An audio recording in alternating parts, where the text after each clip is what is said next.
Well, hello everyone. Welcome back to Speaking Spurs and me, Kieran, talking all things Tottenham and life as a Spurs fan. It just doesn't get any easier, does it? Not a great display in the Europa Conference League. That's what we're going to talk about mostly today. So welcome to the channel. Those of you that haven't done so already, please subscribe to the channel. Don't forget to like the video and leave your comments afterwards and we'll have a little back and forth. So we'll just run through the team quickly, talk about the dreadful performance, not that there's much to talk about, and then a couple of little updates on the side. So the team, every single player that played in the game against Newcastle was left behind. The whole starting 11. None of them even on the bench, so nobody travelled, which leaves them all fit for the clash against West Ham. So that means Galini stays in goal for his Europa Conference League journey. Tanganga, right back, Sanchez and Rodon occupying the centre-back positions, with Ben Davies at left-back as captain. The midfield was made up of Harry Winks, Giovanni Lo Celso and Dele Alli, Bergwijn and Hill, and then Scarlett once again stuck up top on his own with no support. The only sub that was used during the game was Markande. I was kind of hoping that he might actually get a start. I can see why he didn't because of the players that were available. But he's been quite impressive so far for the youth teams this season. Scored 6 goals in 7 games. He's got 2 assists. Tried to be a little bit lively when he got on. Then on the bench we had, and this is where it gets interesting, basically our under-23s. Brandon Austin, Harvey White, Noel John, Walcott, Jack Clark, Cisse, the Craig brothers, and Leon's Foster. Why we didn't take any of the first team players, at least on the bench, maybe there's a reason for that, and I'll allude to that a little bit later. But let's talk about the performance itself. It was a completely dismal display. Didn't really fill me with any confidence. We were beaten 1-0 by Vitesse to a Maximilian Vitesse 78th minute strike. Credit to him, decent strike. Don't really blame Galini for anything on that. Came through a body of players. Decent strike. They'd been knocking on the door several times in the build-up to the goal anyway. The frustrating thing is, outside the starting 11 at the moment, there is little to no creativity whatsoever. It didn't help that Lo Celso, in my personal opinion, and many others that I've seen, was playing out of position in that deeper role. It's not where he's been playing for Argentina recently, not where he can really get on the ball and be creative. He has too much defensive responsibility, and I don't think his ability to create works that deep. That's not the kind of player he is. Put him under that kind of pressure, he's going to make different decisions, because when you're in a deeper role, you're worried about losing the ball. Simple as. Dele Alli, nowhere to be seen, in my opinion. Absolutely dreadful. Steven Bergwijn, you could tell the guy was coming back from injury, so look, I'm not going to criticise him too much. It's a game where he's got to feel his way back into it. He missed 5 games at the end of the day. He had an impressive start to the season, so to criticise him too much when he's playing with players that, you know, he wouldn't normally be playing with, because he'd been in the starting lineup a reasonable amount to start with before he got injured, so he's used to playing consistently with other players within the team. And this was a side that had kind of been thrown together, and we'll allude to that based on stuff that Harry Winks said later. Bryan Gil and Dane Scarlett, look, they ran about, but didn't really have the quality to make anything happen and help us see ourselves over the line. Although Gil did hit the bar, and then his follow-up was saved. It was another game where Scarlett was given absolutely no service as a front man. Look, like in my opinion at the moment, he's too young and inexperienced. He's not strong enough yet to play up top on his own. If you're going to play him up there, give him somebody next to him. It doesn't work. Give him service. Give him someone like Lo Celso further forward that can create for him. It just means he's running around like a headless chicken.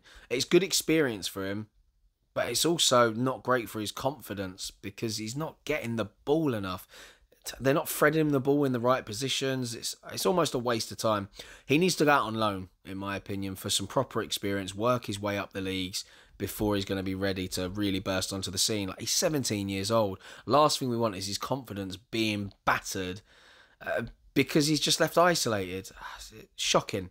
Absolutely shocking. I mean, the gulf between our first lineup and second 11 is so far apart. It's so apparent at the moment.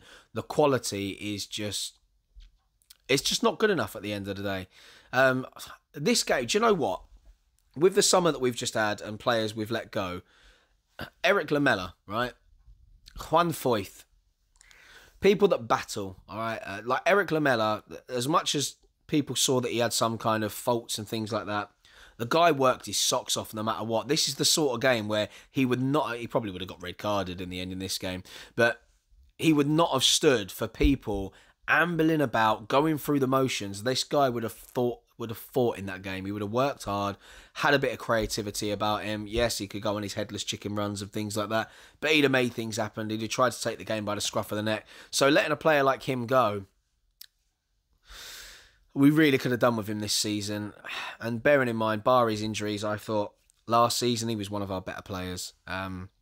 And he's thriving at the moment in Spain, as I thought he would. Reckons that he's now in the prime of his career, so well done Spurs on cashing in on that one. Useless. Where was I? Yeah, Scarlett could have had a penalty. There was a lot of shirt pulling going on. Yeah, but we didn't get it. My issue with this second 11 thing, all right, it must be apparent to the players as well. You're not in the first 11, you're playing in cup competitions. So the first team and second team are separated, which can't be good for morale at all. Cannot be good. They must be talking about it. They must know they're only getting selected for these games. It'll affect them in training. It'll affect the mood. There becomes a hierarchy within the club, which I don't like whatsoever. I don't like the way this is being managed. But Winks spoke after the game. He basically said that he doesn't want to leave Tottenham and yada, yada, yada. The club have stuck by him in the past. He stuck by them, wanted to fight for his place, decided to stay, not getting enough minutes. He did make a good point in the sense that these players that are only getting to play the cup competitions, look, it's a lot more sparse than the Premier League games. You've got the international games in between. So they're not playing very often, which means they're going to be inconsistent. However, he did take responsibility and say that it is upon the players to put in the performances and show what they can do and fight and yada yada. But he has got a point. These guys are not playing regularly enough to be in any kind of form. It's one thing doing it in training. It's completely different in a game. So although, yes, they didn't live up to what we want on the badge, they didn't push themselves enough, but they're in kind of a lose-lose situation.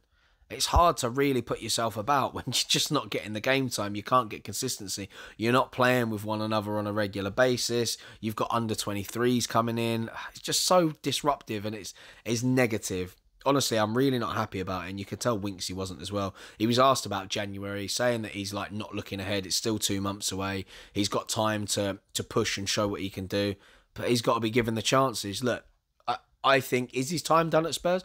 Probably, because he's not going to get given consistent game time to prove himself anyway. So he either just needs to go on loan or we need to cash in. But I think he's at an age where there's no point in him going on loan. So unfortunately, whilst people like Dele Alli keep getting their little chances, Winksy's just not going to at this stage. I think my biggest criticism with this whole thing was we didn't take any big players on the bench, at least. Not taking a single one, you know, like a Højbjerg to shore things up, or even Oliver Skipp. Look, he's young, he's fresh, he'd have made a massive difference in that game. His tenacity, tackling ability, his passing, his range of movement would have really helped us. Like, is he really somebody that needed resting? I don't think so. I mean, you could have even taken Kane and put him on the bench. It's not like they were travelling far. Do you know what I mean? It's Holland. It's down the road. But yeah, it should mean that everyone's fresh for the West Ham game. And look, this is the only saving grace he's got, that he was resting the players for the game against West Ham, which tells you that the Premier League is what he wants to strive for. He's going to want to break into that top four. Going to want to get Champions League that way, because winning the Europa Conference League, that's only going to gain us Europa League football. Doesn't take you to Champions League. So at the moment, we're only 4 points off the top spot, or, you know, we were before this video was made. 4 points off top spot. Loads to play for still. Lots of fit players sitting there now in the first 11 anyway. Bergwijn on his way back. Lo Celso played in the right position, should get some minutes and should definitely be on the bench. Played great for Argentina. But, it'll leave everyone fit for West Ham. But if we play against West Ham and lose, then he would have been proved wrong and come on stuck. Just a note, actually, Davinson Sanchez is probably one of the only players that can really come away from that game with his head held high. I thought he was fairly solid in the game, didn't do too much wrong alongside Joe Rodon. So that's someone I'm going to give a bit of credit to. And he gets a lot of criticism normally, so there you go. Davinson Sanchez, the one shining light from the game, and he's a centre-back that can't do much to affect the game in an attacking sense. Do you know what I mean? But the depth is a problem at the moment. Paratici's going to have his hands full in January. Things are going to have to happen. And it's a hard one. We don't traditionally do a lot of business in January, as many clubs don't. But, the club have come out and said financially we're stable. Things are good at the moment. So, yes, Paratici, you have work to do. But the problem is you've got to get players out the door to get players in. You can only have a squad of a certain size. You need to worry about homegrown talent within the squad now more than ever. We're not going to get the money we want for a lot of these players now because they are underperforming and not being given regular game time. So, it's going to be difficult. Dele Alli, he's not able to play deep. He's not able to play wide. He's lost his creativity within this team. The team doesn't play a system that suits Dele Alli anymore. I'm sorry. It's not his fault. He used the summer to get himself fit. He's been doing a lot of running. He's not being played in a position that helps him whatsoever. Like Ledley King has come out and said it recently. I think as late as last week. I'm pretty sure it was last week. He come out and said that Dele Alli thrives arriving into the box late. He was better with Christian Eriksen behind him to pick up passes. We haven't got anyone in that ilk to pick out those passes. So Dele Alli essentially is just a dead weight being carried in this team at the moment. Like, as much as I want to see him achieve things, I want him to get back to where he was. He's not going to do it in this system and with these players, unfortunately. So another one, I think he's just going to have to move on now. Yeah.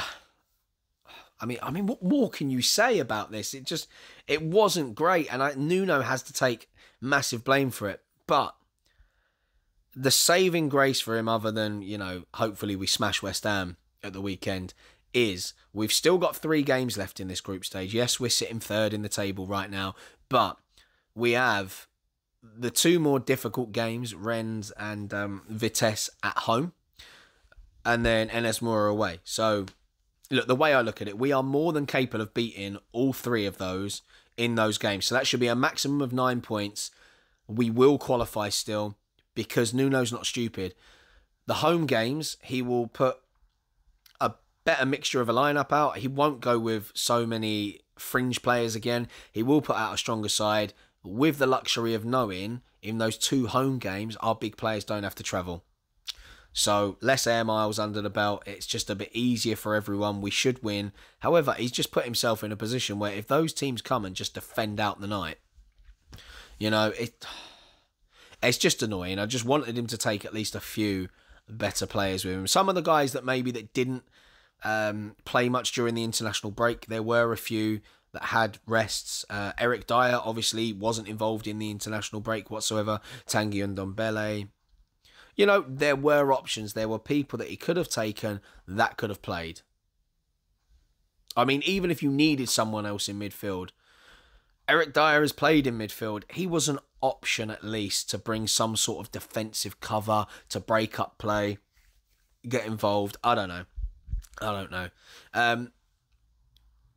Yeah, so that was the game. I don't really want to talk any more about it. We'll just have a little player update ahead of the West Ham game. So everyone that missed the game, that played against Newcastle, they are all fit. They are all ready to play. Obviously, Bergwijn will be a little bit tired, so he's most likely going to start on the bench if he's in the squad at all.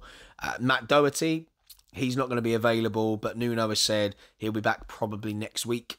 And then Ryan Sessegnon, I feel sorry for him. It just gets worse and worse. There is no time frame yet for him to come back.